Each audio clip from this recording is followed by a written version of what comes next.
우리가 여론조사 결과를 보면서 이해가 안 갈 때가 있습니다. 문재인이 지금 3주째 지지율이 올라가고 있다. 또 지난 몇 주 전에는 문재인 지지가 갤럽에서 39로 떨어졌는데 반대로 리얼미터는 올라갔습니다. 한쪽은 위로 가고 한쪽은 밑으로 온 적이 있었습니다. 어떻게 이런 일이 나타나는가? 최근에 공수처 찬성이 70%에 가고 있다. 이런 여론조사는 어떻게 해서 나온 것인가? 오늘 중앙일보가 그런 여론조사가 수상하다라는 탐사 프로를 통해서 지적을 했습니다. 리얼미터 국정평가 여론조사 응답자의 53%가 문을 찍었던 사람들이라는 거죠. 이건 아니죠. 문을 찍었던 사람들이 53%라면 문의 대선 지지율이나 또 대선 당시에 유권자 대비 문의 대선 득표율에 비해서 현저히 과다평가되어 있다라고 봐야 되는 거죠. 문은 대선 득표율은 42% 나왔지만은 유권자 전체 기권한 사람까지 다 있었다 하면 전체 유권자의 32%를 득표를 했습니다. 자, 지난 10월 17일 조국 사퇴 이후 처음으로 17일 날 문재인 지지율 조사가 발표됐는데요. 전주보다 4.1% 올랐다. 그래가지고 44.5, 부정평가는 4.5가 내린 51.6이었습니다. 그러면서 또 리얼미터 같은 데는 보면 영화보다 옛날에 무성 영화보다 변사가 더 이렇게 잘하듯이 그야말로 해설을 더 웃기게 합니다. 조국 사퇴 이후 상당히 탄력적인 지지율 회복세를 보이고 있다. 이렇게 말을 했는데 금요일날 나온, 이건 목요일이고 금요일날 나온 갤럽 조사는 전주보다 4% 내린 39%였습니다. 부정평가도 53으로 전주보다 2% 올라갔어요. 어떻게 하나는 밑으로 4%, 하나는 위로 4.5가 갈 수 있냐. 그래서 이건 참 희한한 거죠.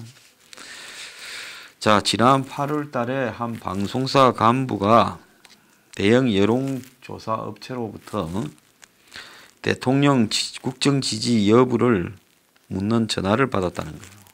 그러니까 방송사 간부한테 전화가 왔다는 겁니다. 여론조사에서. 조사원이 설문을 마친 뒤에 다음 조사 때 또 전화해도 되겠느냐 이렇게 물었다는 거예요. 그래서 A씨는 여론조사는 무작위로 돌리는 것이 원칙인데 응답자를 미리 정해서 전화하는 것은 잘못된 거 아니냐 따지자 조사원은 여론 조작을 하겠다는 의도는 아니다고 해명했다는 겁니다. 이 얼마나 웃기는 이야기입니까? 그래서 A씨는 조사 업체들이 말은 무작위 조사라고 하지만은 실제로는 영업 비밀이라는 방패막이 뒤에 숨어서 이미 자체적으로 확보해 놓은 응답자 표본을 활용하고 있는 게 아닌가 의심이 든다.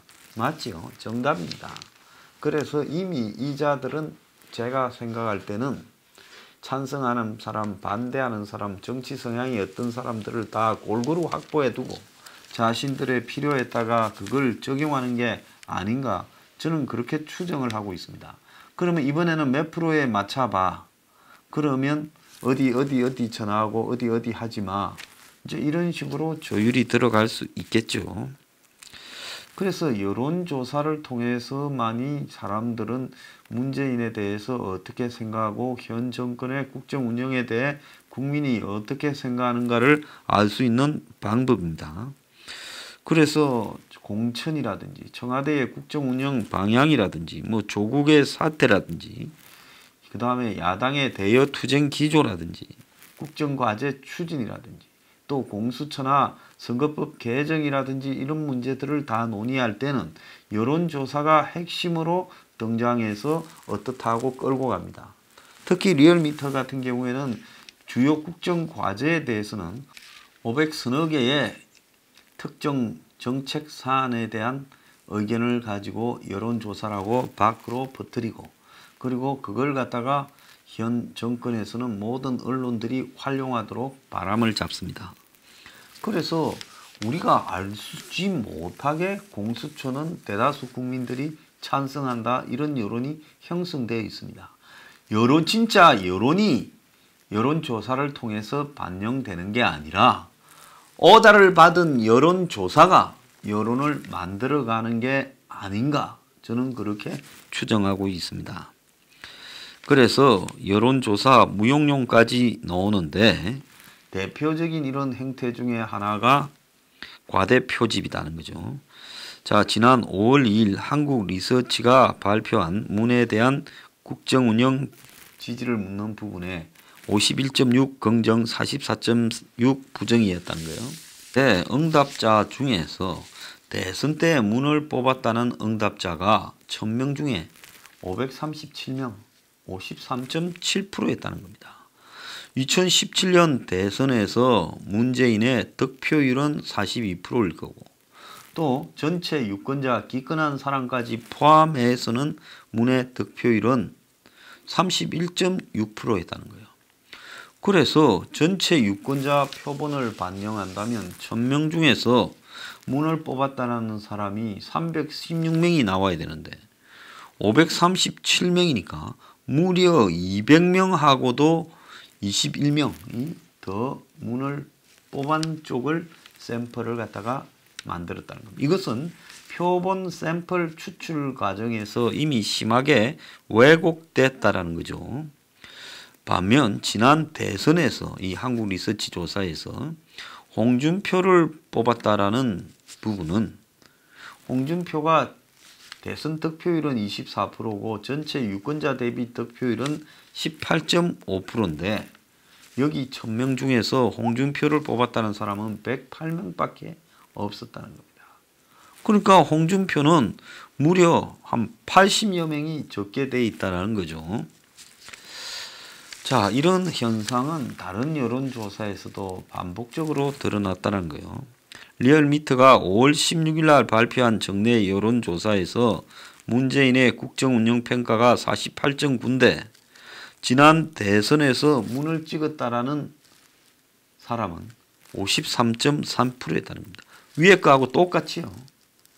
그러니까 일정하게 진정부적 성향을 가진 여론조사들은 실제 문의 대선 당시 득표율보다 한 20% 플러스 알파가 많도록 표본을 이렇게 추출하는 거 아니냐 이런 지금 의심이 나오고요. 칸타 코리아 9월 조사에서도 전체 응답자 중 문을 뽑았다라는 사람이 49.2로 실제보다 17.6%가 높았다는 겁니다. 그런데 이 과거 정권에서도 이런 일이 있었다는 건 계속 나오고 있는 이야기입니다. 그래서 지금 여론조사 회사들이 정권이 바뀔 때마다 정권의 구미에 맞게 실제로 대통령 지지율이 높은 그런 쪽으로 지금 샘플을 의도적으로 이렇게 편중되게 뽑아내는 거 아니냐. 지금 그런 부분이 있는데요.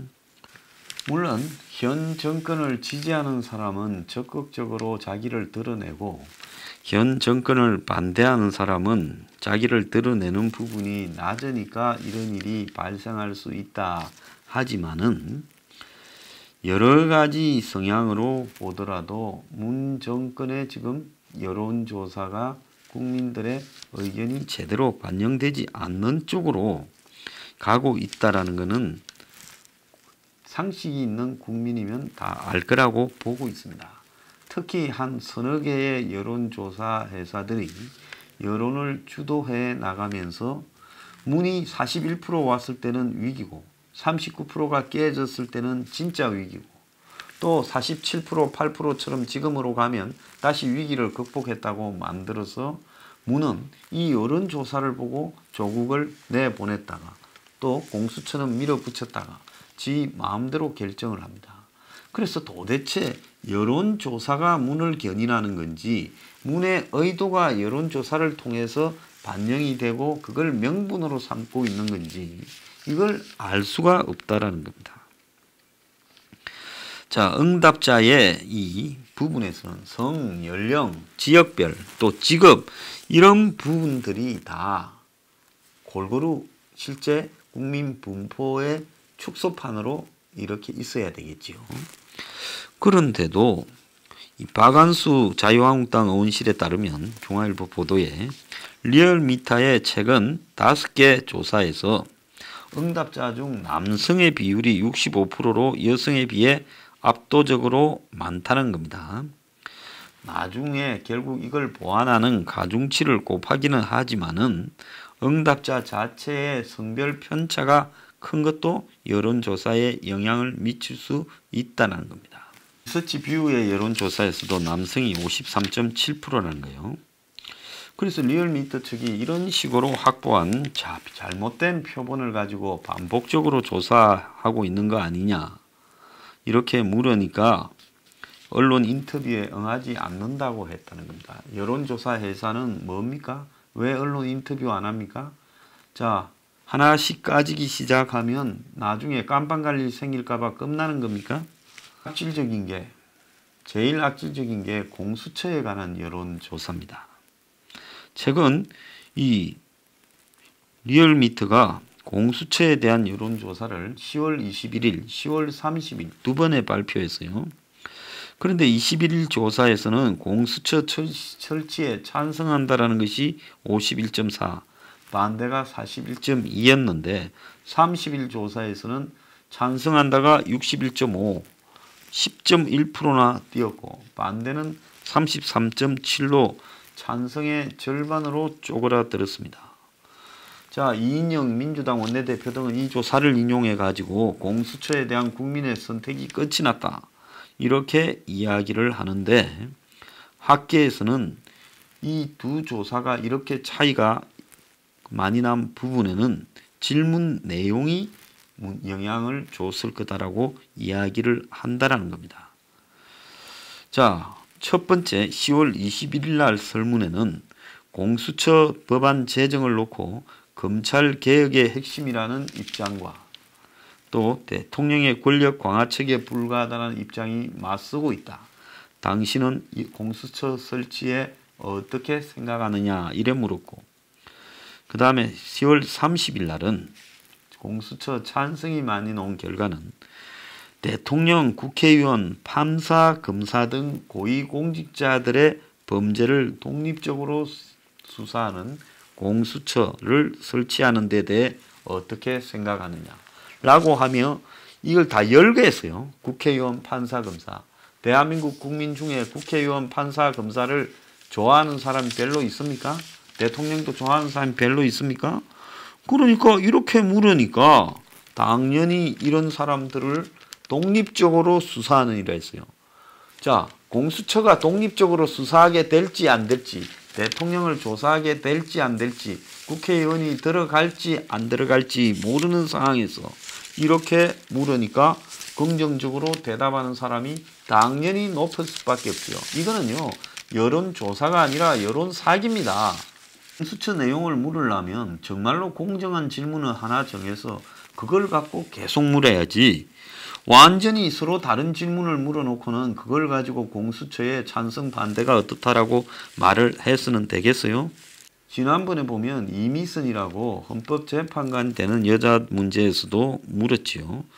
그런데 완전히 수십억 대의 주식 거래를 한 파렴치한 여성에 대해서 물었는데 4월 15일, 4월 18일, 15일에는 부적격이 54.6, 적격이 28.8인데 18일에는 갑자기 반대가 44.2, 찬성이 43.4로 완전히 뒤바뀌었습니다. 그래가지고 이 핑계로 19일 날 다음 날 문재인이 임명을 강행을 했어요. 자, 이런 배경에는 달라진 설문조사가 있었다는 겁니다. 자, 최근에 이미선 후보자에 대한 국회 인사청문회가 열렸습니다.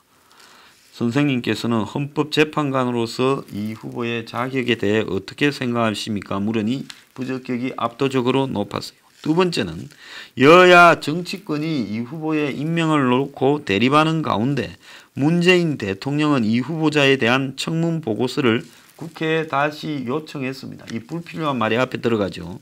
선생님께서는 문 대통령이 이 후보자를 헌법재판관으로 임명하는 데 대해 어떻게 생각하십니까? 그러니까 반대가 높고 찬성이 낮아졌어요. 자, 그래서 두 번째 문항에 갑자기 문이라는 사람이 등장해서 대통령이 헌법재판관을 임명하는 데 대해 어떻게 생각하느냐 이래 물었어요. 앞에 질문은 이 후보자가 헌법재판관으로 주식 투기 등을 했는데 적격이냐 부적격이냐 이런 의미였는데, 두 번째는 문이 이걸 임명하는데 어떻게 생각하느냐. 문 지지자들은 당연히 우호적 대답을 했을 거고, 또 그것보다도 대통령이 헌법재판소에 재판관을 임명할 수 있기 때문에 문이 임명하는 부분에 어떻게 생각하냐라고 물었을 때는 찬성한다라고 할 수 있는 조사가 많이 나온다는 겁니다.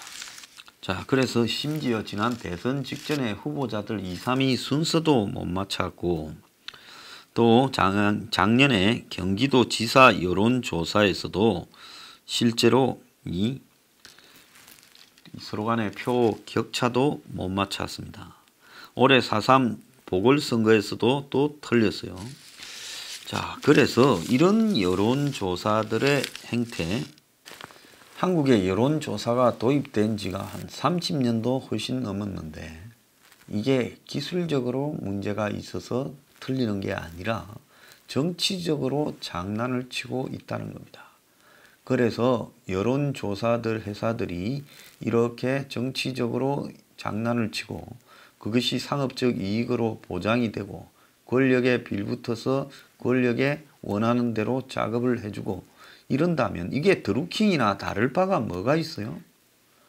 그래서 여론조사 회사들의 샘플을 전부 컨트롤하고, 그리고 또 그 여론조사 회사들의 표본에 성별, 지역별 이런 표본이 제대로 갖추어졌는가 하는 부분들을 엄격하게 통제할 저는 기간이 필요하다는 겁니다.